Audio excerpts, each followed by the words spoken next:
Welcome back to episode 95 of 5 Minutes of X, where the 5 is a polite fiction we're all agreeing to maintain. I'm reading every mutant comic Marvel ever released, month by month, and this week there was an accidental self-tease.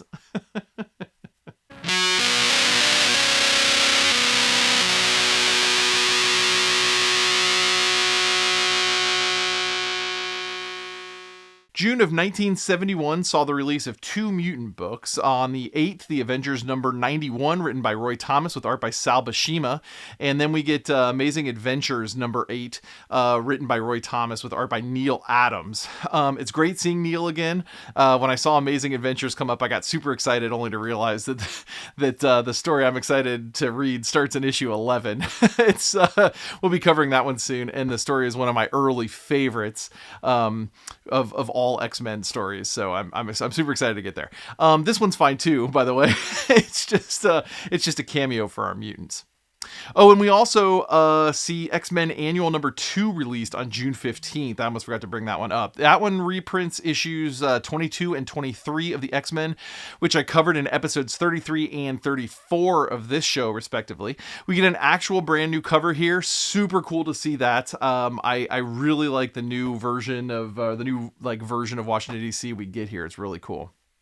So we start Avengers 91 where we left off in issue 90. Janet Pym is laying on the ground while a de-evolved Henry is menacingly standing over her. Cro-Magnum Dr. Pym. I want to call him like CroPymon. yeah, CroPymon.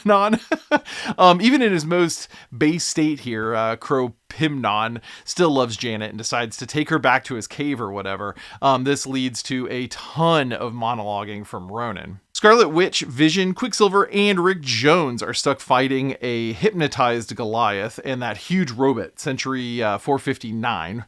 Wanda is able to put Sentry out of the battle for a few minutes with this smart hex that binds rock fragments around his melon.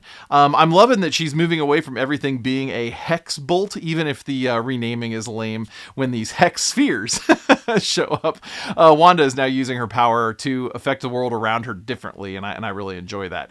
Vision soul punches Goliath to put him out of commission as well, but the battle continues when Sentry comes out of that rock head spell. In the end, Rick Jones and Quicksilver get away, but Wanda is captured and Goliath is back up and running. We encounter 3 cavemen who are actually the 3 scientists that Pym went to find in the previous issue.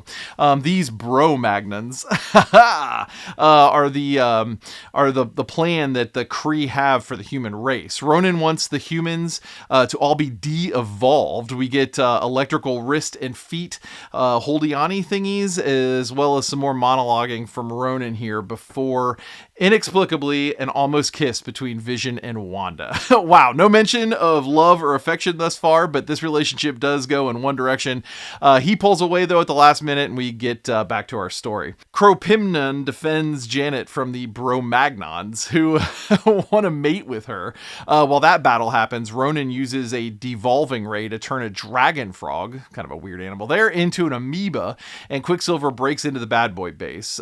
He is able to stop Ronan from devolving Wanda, while Rick Jones frees Captain Marvel and then shoots a Kree computer thingy, which begins the end of this particular battle. But before anything could really happen, Ronan the Accuser gets a call that the Skrulls have invaded, and there is now an intergalactic Skrull War starting.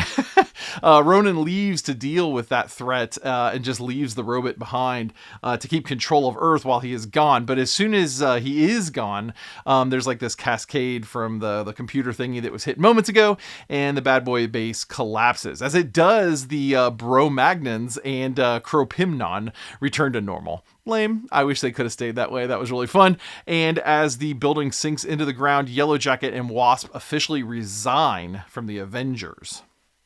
All right, so Amazing Adventures number 8 is kind of an odd one timeline-wise. It should occur after Avengers 91, but maybe it occurs before.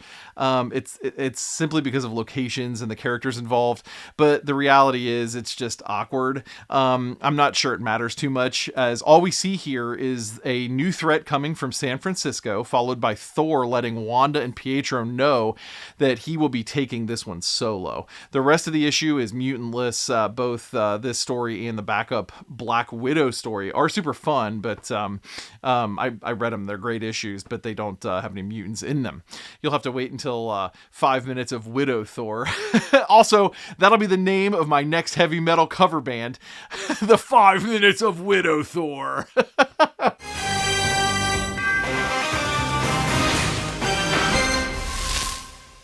Lots of well-plotted action in Avengers 91. It's a good story, too, and I think this actually leads into some Kree Skrull War action in the Marvel book lineup, like across the whole line.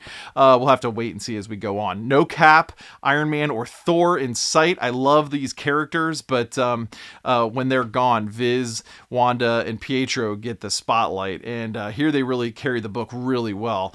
Goliath is also there. While I prefer the X-Men over Avengers, this is really good. I like it. You've survived another session in the Danger Room. For more character info, reading lists, and what other nerdy projects I'm tangled up in, head on over to Jordy.com. New episodes drop Wednesdays at noon and Fridays at 4 p.m. Eastern. Remember, comic cover dates were always wrong. Always. And release dates are always late too, especially at Marvel.